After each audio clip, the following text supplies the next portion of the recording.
We live a life very, very simply in Himalaya.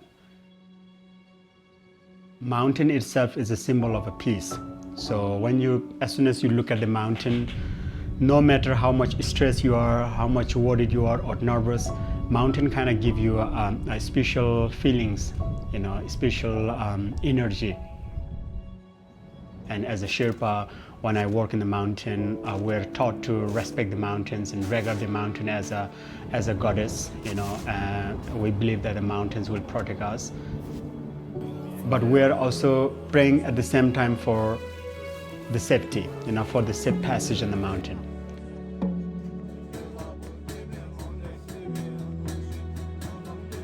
Or above 8,000 meters, we consider it as a death zone. So you can die anytime. No one should lose life there just for a summit of Everest. It is a great deal. The summit of Everest is a big deal. But again, the life is way, way much bigger, and you can't compare at all with the summit of Everest.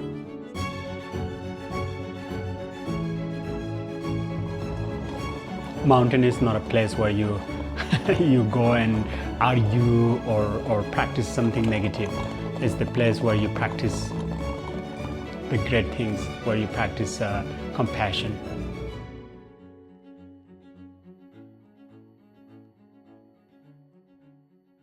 Hello, my name is Tendi Sherpa. I'm a mountain guide from Nepal. I have been climbing mountains since 2003. So I spent almost 20 years climbing on the mountain, and I'm really enjoying it. And I will be going back to climb Mount Everest just in a few days actually, and that's like my normal office. Here I'm in Kathmandu, but I was born actually in the eastern part of Nepal, in this village called Kembalung.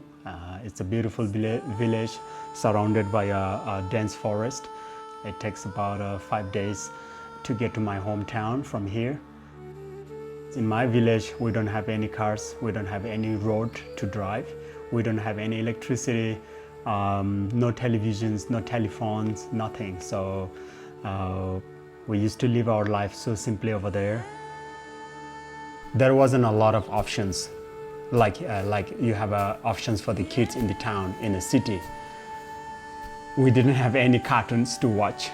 So only thing that we watch is like basically cows, like domestic animals. Wherever you want to go, you are free. I used to play with the river, like very tiny river, running water. I used to make a small pond, play with that. Like I was only 5 years old when my parents sent me for the school.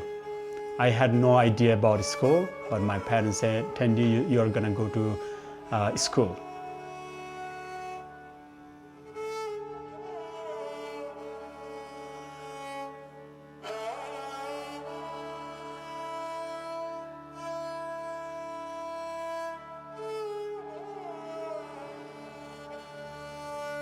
And I asked my father that I want to do the same thing. I want to go on a trek. I want to be a porter. I want to see tourists, and I want to see a big city. And finally, it was time, and I left my village without any sandal and any shoes. And once I got in Kathmandu, I was totally shocked with everything.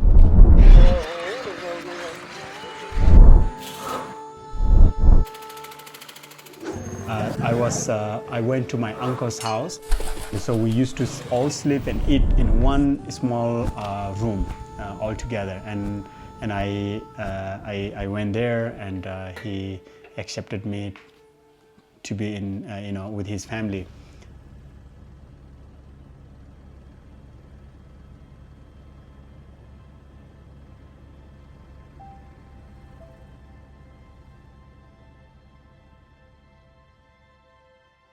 The ground is shaking.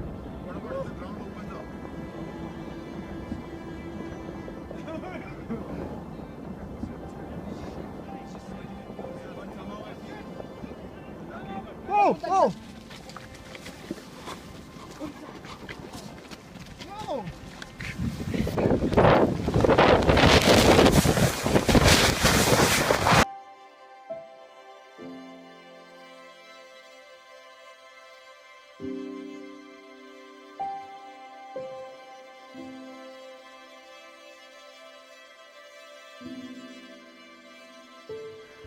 So when I came back, I went to their house to say sorry, and then kids asked me questions like immediately, like he's like, "Uncle, where is my father? You know, when is he coming? Because kids expected that when they see me, they will also see their father, and you know, like you don't have any answers. You just don't have any answers." It made me really, really sad, and that's the moment when I first, started thinking about the future of those kids. My bigger goal is actually to build a school since a long, long time, and my interest for building a school is still in my heart, and but it's more focused on the kids that have lost their father on the mountains. Because a few kids, a few family living in the village, remote area, who has a lot of kids, as they lost their father on the mountain, they had to even pull out the kids from the school. And this is something I don't want for kids to, do. I don't want them to leave the school. I want them to continue school and achieve something great in their life. Just fulfill the dream of their father.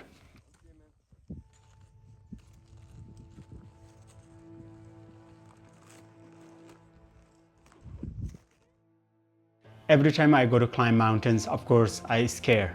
I leave the home, I leave my family behind, and I always look back to them when I leave the door. I look back to them and I say, hopefully this is not the last time I see them.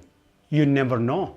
You absolutely never know. No matter how much experience you are, how many years you have been on mountain in the past, you absolutely don't know. Anything can happen, because we know that a lot of great climbers have been killed on mountain. So I always look back, and one more time, look their face, everything.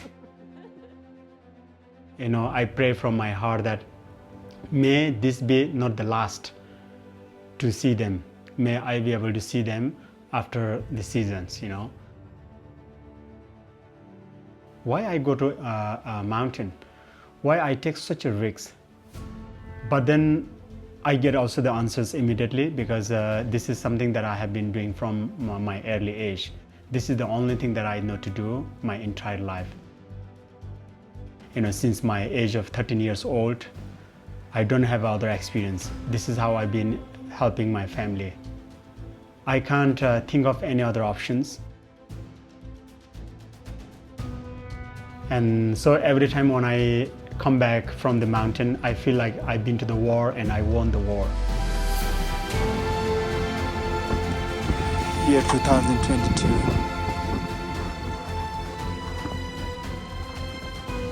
But mainly as a mountaineer, I think we have been practicing really, really kind heart, very positive thinking towards other peoples.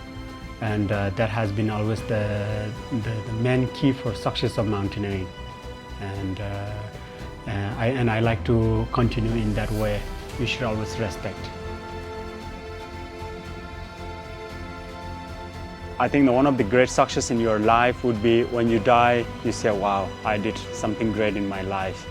I'm happy with each and every single thing I have done. I haven't hurt anybody. I haven't done anything negative. I haven't practiced a lot of egos or jealousy, or I haven't hurt anybody, I have tried to help myself. I have tried to help a lot to other people, and I've enjoyed each and everything that I've lived with.